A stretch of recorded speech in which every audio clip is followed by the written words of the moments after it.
Ter uma casa não é a mesma coisa que ter um lar. São conceitos bem diferentes.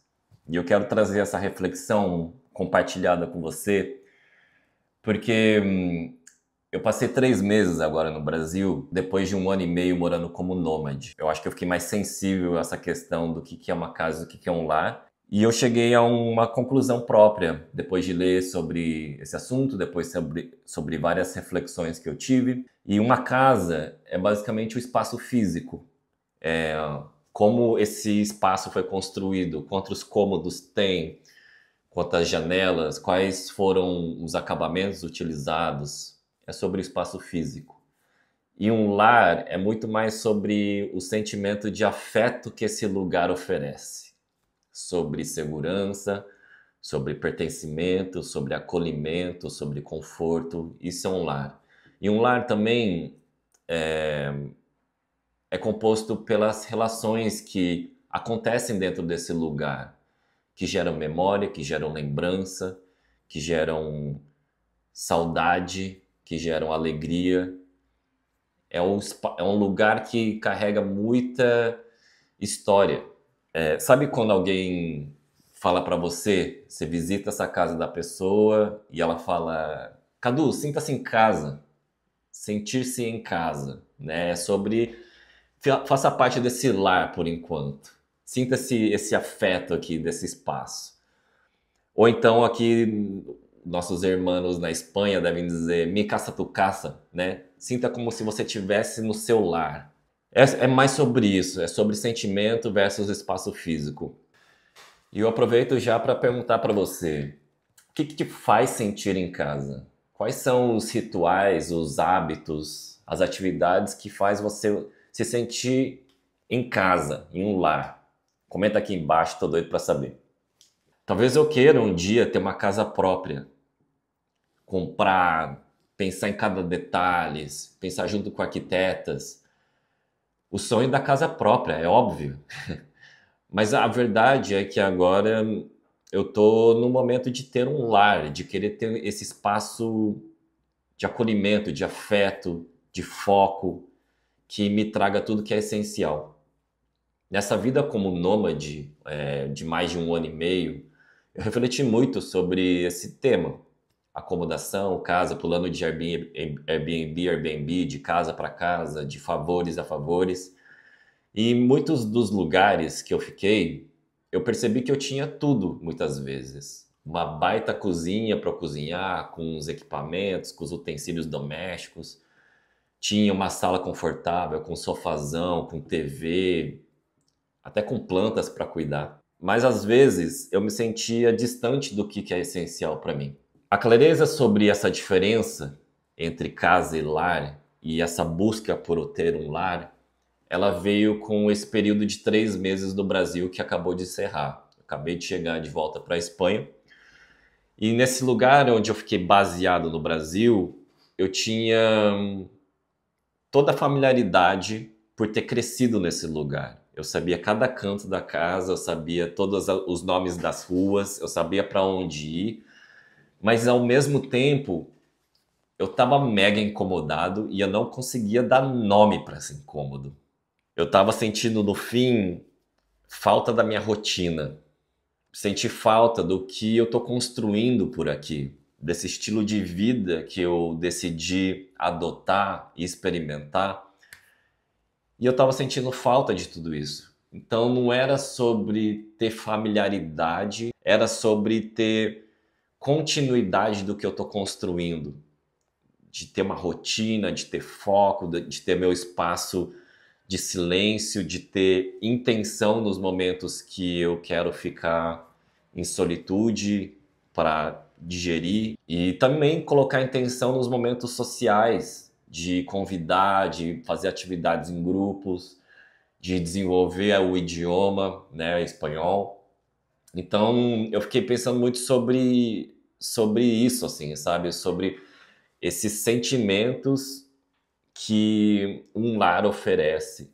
Então, eu não estou falando muito de espaço físico, gente. Eu estou falando sobre o que esse lar oferece para eu conseguir crescer, conseguir desfrutar desse estilo de vida que eu resolvi enfrentar. E eu não quero soar arrogante aqui, né, de não reconhecer o privilégio de fazer essa experiência, até porque ter uma casa está cada vez mais difícil, mas é mais sobre gerar essa reflexão do que gera um lar, do que gera um sentimento de lar para você. Eu acho que é super importante a gente refletir sobre isso, né? Porque às vezes a gente persegue algo que é mega difícil, como comprar uma casa, sem pensar antes no que nos traz esse sentimento de, cara, eu tô construindo algo que é relevante para mim, não meramente por ter uma posse, né? É o acesso ao sentimento versus a posse, né? Onde eu sei o propósito de cada espaço, é muito mais sobre ter meu momento de silêncio e meu momento compartilhado com intenção. É um sentimento de construção fluida, sabe? Que eu venho desenvolvendo nesse quase 2 anos como nômade digital com muito cuidado. Então, depois de dar nome para isso, eu identifiquei 3 coisas que me ajudam a estruturar esse sentimento de construção fluida, independente de onde eu esteja. Posso estar no Brasil, na Espanha, em outro país. Eu identifiquei quais são 3 coisas que me ajudam a estruturar. Então, estou chamando de estrutura de lar portátil. São 3 coisas. Vamos ver se a gente passa por elas e faz sentido para você também, tá?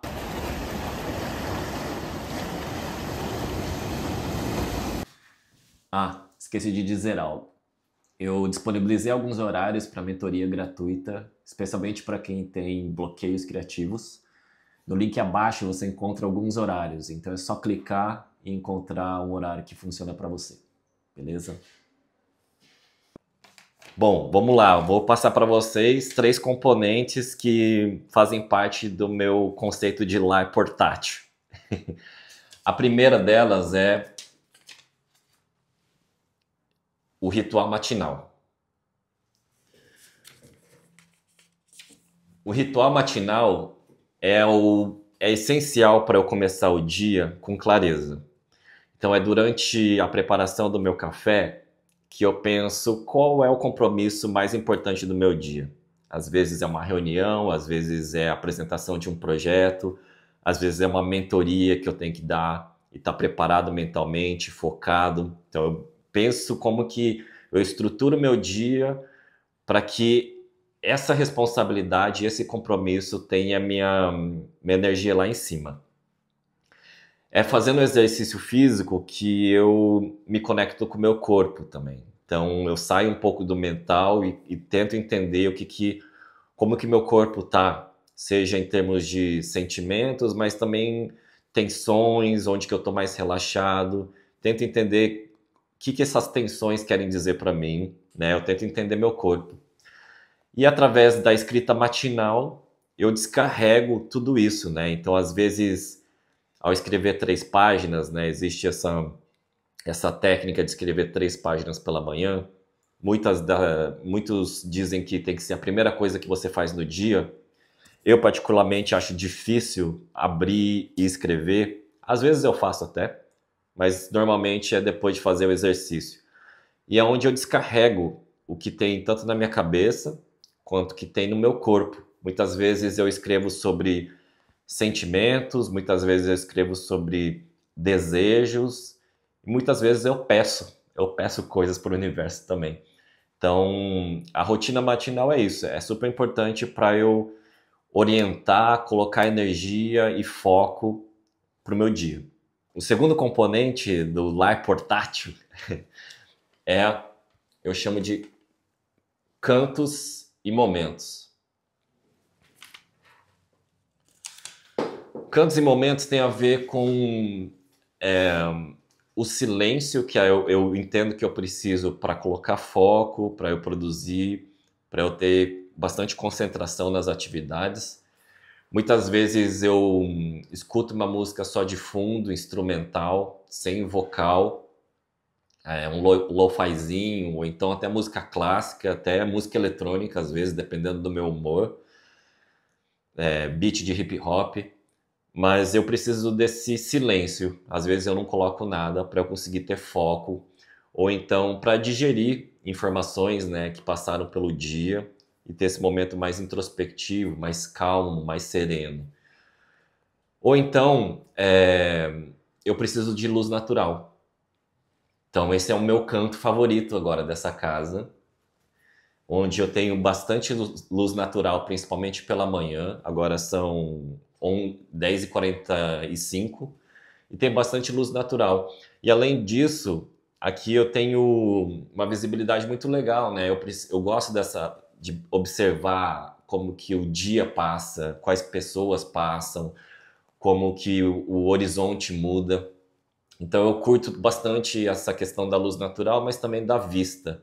Então esse é meu canto favorito, que eu uso agora para concentrar, para focar e para descansar também. Então cantos e momentos fazem parte do Lar Portátil. E o terceiro é conexão local. Esse é um ponto interessante, porque nesses 3 meses que eu passei no Brasil, esse foi o ponto que eu mais tive acesso, onde eu reconectei com meus amigos, fiz várias atividades em grupo com bastante intenção, então pedalei, joguei tênis, fiz exercício físico de forma geral, fui em festas, churrasco, né? Mas é com uma intenção. O ponto aqui é exatamente esse. Como que eu me conecto tanto com o outro, de uma forma intencionada, e tanto como eu me conecto comigo, com o meu local físico, o meu corpo, o meu mental, de forma intencional também. Então eu acho super importante ter essa clareza de quando você compartilha o seu momento e quando você se torna um pouco mais egoísta com o seu tempo para buscar algo que está dentro de você, né? Então esses são os 3 componentes que eu considero essenciais para mim e eu chamo carinhosamente de lar portátil. Não é porque eu decidi viver uma vida como nômade que eu quero fugir dos meus compromissos. Na verdade, é o contrário. Essa decisão foi propositiva para eu conseguir entender o que me faz me sentir bem e melhor. E aí eu acho que eu consigo definir esse insight entre casa e lar da seguinte forma. Se eu passo uma temporada em qualquer lugar do mundo, não é uma busca sobre um endereço fixo. Na verdade, é uma procura sobre a sensação de me sentir bem e melhor onde quer que eu esteja. Eu me sentir em um lar. A temporada de 3 meses no Brasil foi ótima. Eu consegui revisitar e criar novos conceitos de coisas que são muito importantes para mim hoje. E ao mesmo tempo entender aquilo que não tem tanto mais significado. E é curioso, né, que quando a gente tem contato, quando a gente tem uma experiência que não faz sentido pra gente, a clareza aparece. Bom, se você gostou desse conteúdo, dê um like, se inscreva, por favor, compartilhe com quem possa ajudar. Eu sou o Cadu Nakashima e esse foi mais um Papo Possível. Tamo junto. Paz.